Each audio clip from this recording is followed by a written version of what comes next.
Assalamualaikum warahmatullahi wabarakatuh. Pemirsa, Mukidi meringis ya, karena geng Solo sebenarnya retak dari dalam. Itu pemirsa. Nah, udah retak kayak begitu, walaupun mungkin tidak nampak betul, kok coba-coba melakukan kudeta.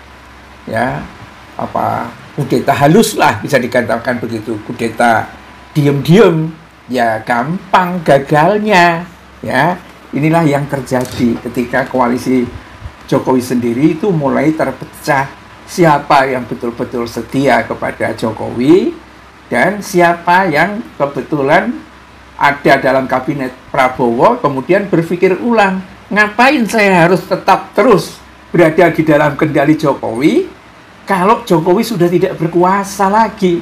Nah, dari orang-orang itulah ya, kayak seperti tercermin dari Budi Aristiadi, kemungkinan kemarin itu juga Bahlil datang dengan rombongan Golkarnya mendatangi Prabowo, kemudian ada mungkin PAN dan lain sebagainya, yang memang PAN ini punya sejarah bersama dengan Prabowo. Ya, pada akhirnya ya yang tinggal bersama dengan Jokowi itu hanya model-model seperti siapa itu mantan ketua BIN apa-apa itu yang kumisan itu. Dia nggak punya pasukan apa-apa, kekayaan juga nggak ada, political power juga nggak ada. Terus apa yang diandalkan?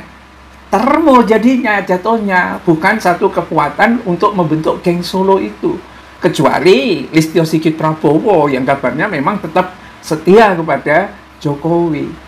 Nah, dari sinilah kemudian orang-orang berhitung ulang ya untuk menyelamatkan diri, karena banyak orang ini juga sebetulnya juga berkasus. Jilat-jilat Jokowi itu sebetulnya juga berkasus ya, ada kasus dengan Kejaksaan Agung, ada judi online, ada tukar guling lahan hutan dan lain sebagainya.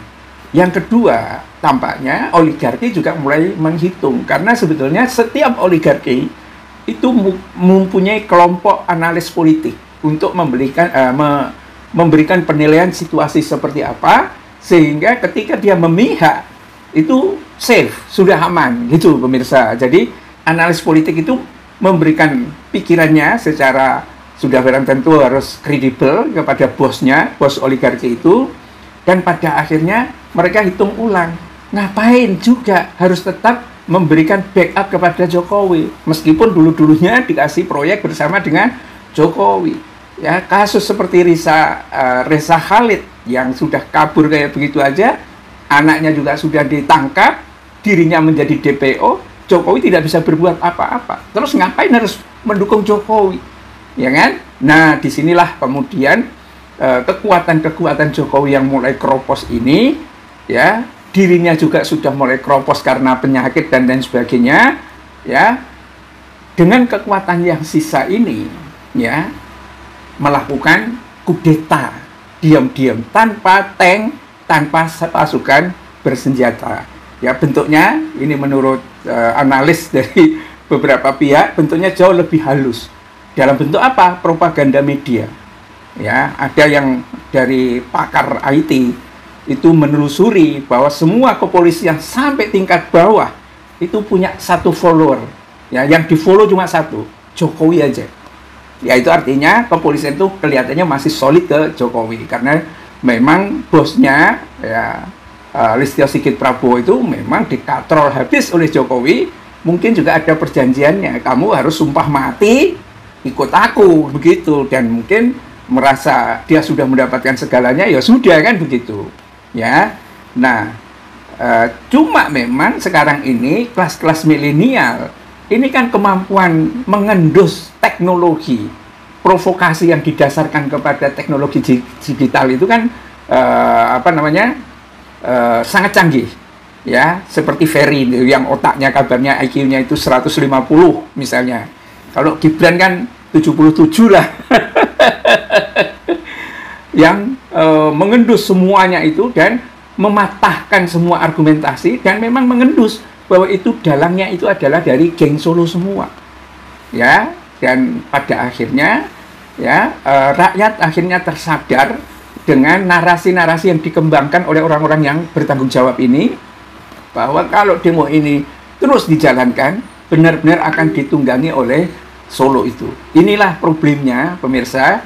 Jadi ketika semua, ini geng Solo ya, semua diarahkan untuk menciptakan citra bahwa Prabowo itu lemah, mudah dikendalikan, bahkan rentan dijatuhkan, kemudian mendorong rakyat untuk mendelegitimasi Prabowo, orang akan mikir, lo masih mending Prabowo daripada Jokowi. Apalagi nanti kalau menjatuhkan Prabowo itu yang muncul adalah Gibran yang betul-betul pelongo-pelongonya nggak ketulungan, ngomong nggak bisa.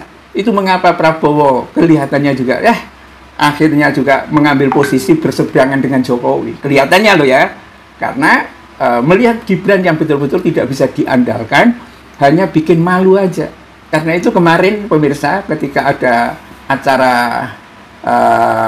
penting di Cina, SCO, Shanghai Corporation Organization, yaitu organisasi orang Asia Selatan, Asia Timur gitu kan, non Eropa dan non Amerika Serikat, dan tampaknya mau disiapkan untuk bersaing dengan PBB, ya, motornya itu ada Iran, ada Rusia, Cina terutama yang memimpin di garda depan.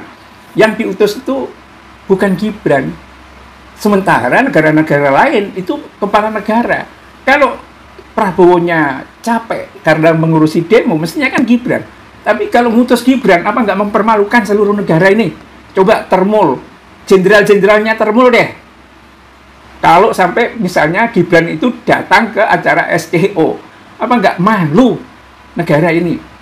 Ya pelongo-pelongo kayak begitu, kalau di kalangan termul sih dihormati. Tapi kalau di negara lain, jadi bahan olok-olokan. Dan karena itulah nggak berani Prabowo itu mengutus Gibran. Tapi mungkin bagi Gibran dan geng Solo, ini merendahkan Gibran dan geng Solo yang membuat dia itu marah. Nah, tidak. Situasinya, momentumnya itu hanya pada kemarin itu. Akhir Agustus dan awal Desember, awal September itu. Kalau itu kemudian hilang, nah sekarang tampaknya pupus sudah. Ya, kudeta yang gagal karena memang satu retak dari dalam koalisi itu sendiri. Menteri-menteri Jokowi yang dulu dititipkan diharapkan setia kepada Jokowi, pada akhirnya memilih setia kepada Prabowo, dan karena itu Prabowo tidak segera untuk memecat mereka. Yang kedua, oligarki juga mungkin tidak jor-joran dalam ngasih duit gitu kan, mungkin malah ditinggal oleh oligarki itu, geng Solo itu. Yang ketiga adalah kesadaran publik, dan inilah yang utama. Kesadaran publik didominasi dengan anak-anak milenial yang melek IT, itu membuat petanya segera ketahuan. Geng Solo itu memang melakukan apa yang disebut sebagai kudeta halus itu. Ya, menurut beberapa catatan dari mereka itu semua provokasi itu dari narasi yang dibuat oleh mereka. Ya, termasuk lengserkan Prabowo. Ya, kalau Prabowo tidak sanggup mundur aja, itu semua adalah geng Solo. Billahi taufiq wal hidayah. Assalamualaikum warahmatullahi wabarakatuh.